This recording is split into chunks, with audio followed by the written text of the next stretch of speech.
கொஞ்சமா தண்ணி சேர்த்துட்டு இந்த காயெல்லாம் வேகிற மாதிரி இதை மூடி வச்சிருங்க. ஒரு 10 நிமிஷம் கழிச்சு இதுல 2 டேபிள் ஸ்பூன் இஞ்சி பூண்டு விழுது சேர்த்து மிக்ஸ் பண்ணிக்கோங்க.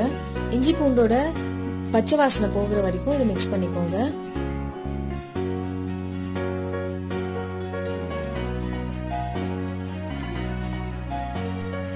ஒரு பவுல்ல 2 டேபிள் ஸ்பூன் கடலை மாவு சேர்த்துக்கோங்க.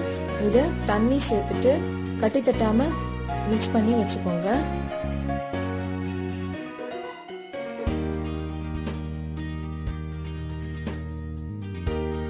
பத்து கருவேப்பிலை, 10-15 புதினா இலை, 5லேருந்து 6 கொத்தமல்லி இலையை இதில் கட் பண்ணிட்டு சேர்த்துக்கோங்க. இது நல்ல ஃப்ளேவர் கொடுக்கும்.